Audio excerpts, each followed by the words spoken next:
de la Peña a nombre de la comisión para que presente el dictamen.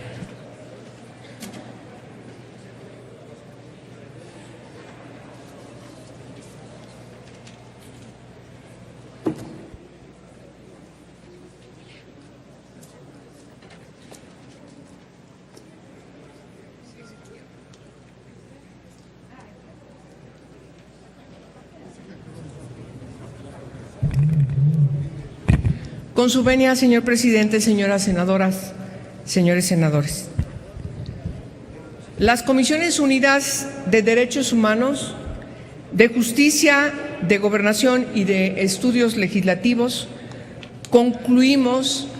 el día de ayer y hoy de manera formal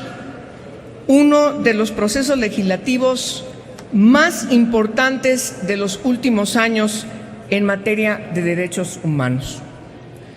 con la aprobación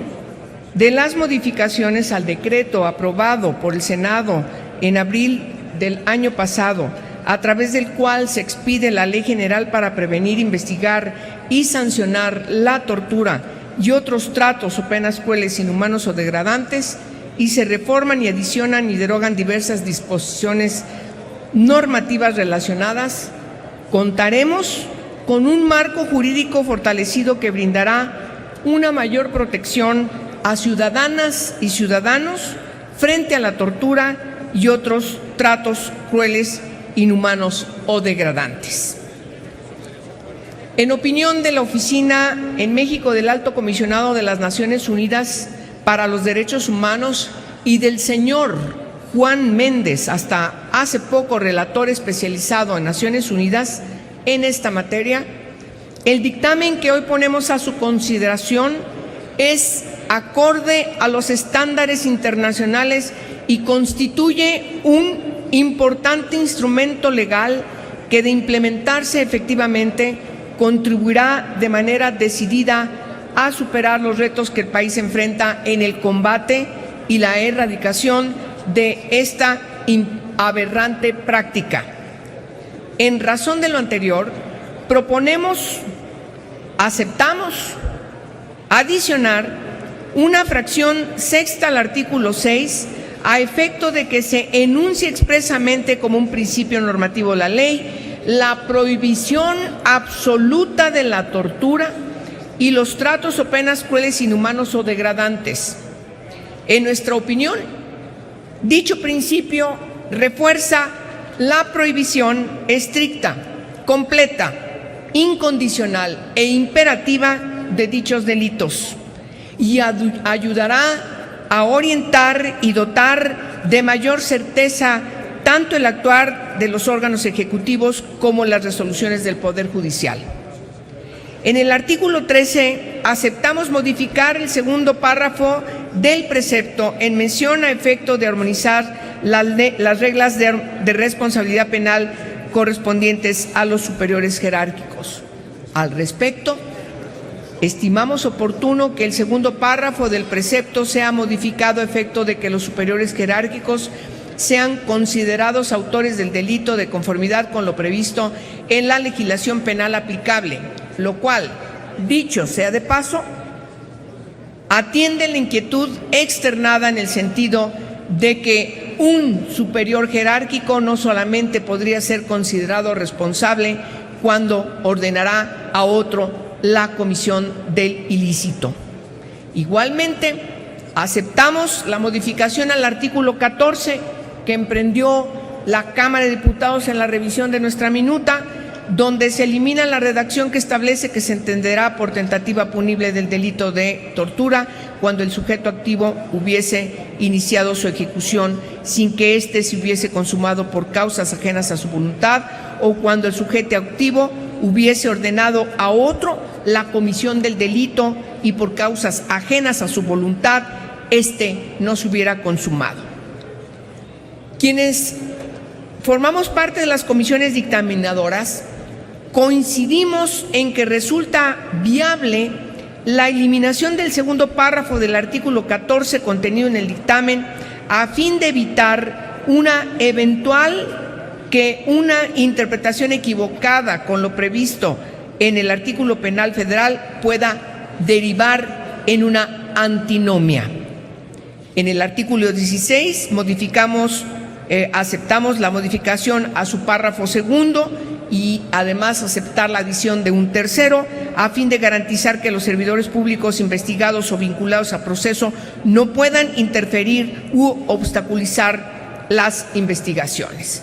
Para ello, se pretende señalar expresamente que dichos servidores públicos, además de poder ser sujetos de suspensión, también se les podrán imponer medidas cautelares, así como las medidas administrativas y provisionales que sean necesarias de conformidad con la legislación. Igualmente aceptamos la modificación al artículo 22,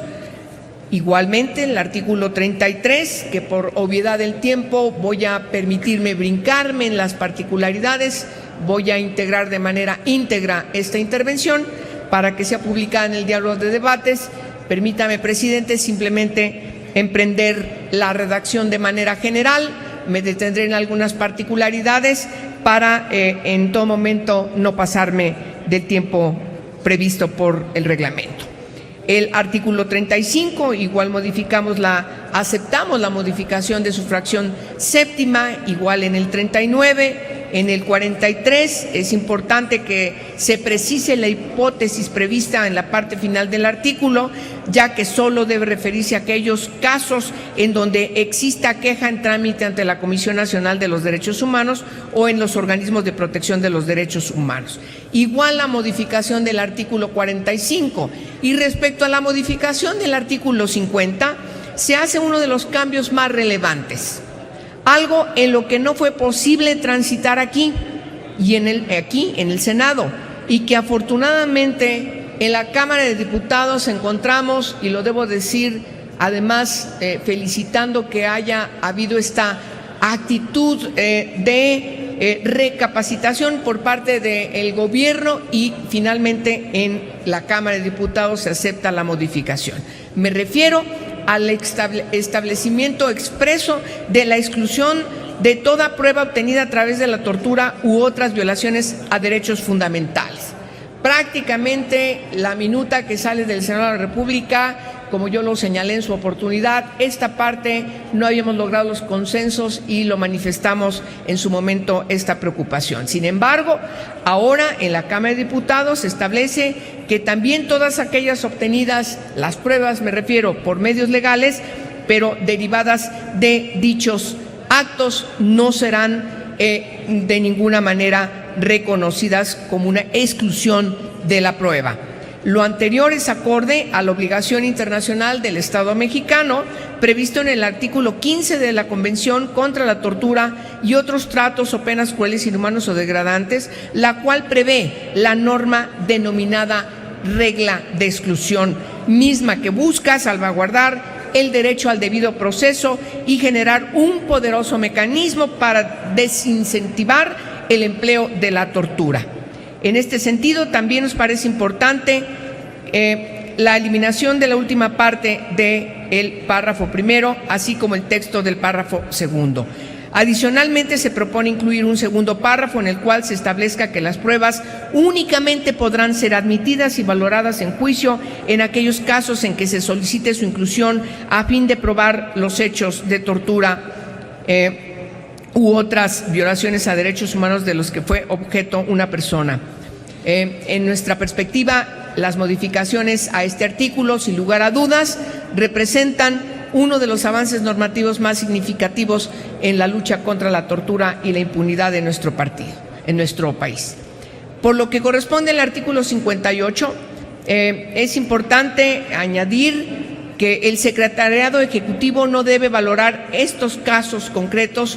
para la pertenencia de servidores públicos en las fiscalías, ya que además de incidir en la integración y permanencia de elementos de dichas instituciones, no se encuentra justificada la necesidad de hacer excepciones en materia de tortura. Igual aceptamos la modificación al artículo 63, al 66, al 71. Cabe precisar que en este caso es muy importante distinguir que hubo un debate entre la Cámara de Diputados y nosotros y la Comisión Nacional de los Derechos Humanos para hacer plausibles las modificaciones al mecanismo de prevención contra la tortura que está adscrito a la CNDH, puedan tener una viabilidad también por parte de la Comisión Nacional de los Derechos Humanos. Se atendió nuestra preocupación de que no se tocara los elementos sustantivos del comité de expertos en materia de tortura que van a acompañar al mecanismo para la prevención contra la tortura. Aceptamos, por lo tanto, también la modificación al artículo 72, 73, 74, 75, 76, 77, todos referentes al mecanismo. Y, por supuesto, es muy importante señalar ante ustedes que estamos de acuerdo con la modificación al 78, igual al 79 en distintas fracciones, y al artículo 81-91. Se elimina de la Ley General del Sistema Nacional de Seguridad Pública la reforma en la que se establecía que el registro administrativo de la detención deberá realizarse inmediatamente después de la detención a través de un dispositivo electrónico de localización geográfica en tiempo real y envío de datos. En este aspecto quiero mencionar que en este particular tema sí tuvimos alguna diferencia que creemos es sustantiva con la Cámara de Diputados, pero tenemos un compromiso para garantizar que existan otros elementos que coadyuven a que haya una atención a este reclamo de que cuando se detiene a una persona se tenga una total certidumbre de que esa persona se detiene de manera legal, sin tortura, sin ningún tipo de tortura, y por supuesto sea entregada a la autoridad de manera diligente y así prevenir incluso otros delitos como puede ser el de desaparición forzada. Entendemos la preocupación del gobierno frente a un mecanismo de geolocalización que se cuestiona no debe quedar en la ley, pero sí tiene que atenderse, y ese es el compromiso en la parte reglamentaria, el de los mecanismos que puedan garantizar la preocupación genuina que motivó la inclusión de este sistema de geolocalización en la minuta que enviamos a la Cámara de Diputados. Ya no sigo abundando más porque no quiero pasarme del tiempo, pero me parece que es importante destacar que lo que hoy estamos aprobando el siguiente paso del proceso legislativo, si ustedes así lo consideran con su voto afirmativo, es que vaya al Ejecutivo este decreto para que sea publicado en el Diario Oficial de la Federación y tengamos en el espectro del marco jurídico mexicano la Ley General para prevenir, investigar y sancionar la tortura y otros tratos o penas crueles, inhumanos o degradantes, que es, como ustedes saben, una ley nueva mandatada por el 73, fracción 21, inciso A de nuestra Constitución. Gracias por su atención. Gracias, senadora. Claro que sí, gracias, senadora Angélica La Peña, y nos da su intervención para que se registre de manera íntegra en el diario de los debates.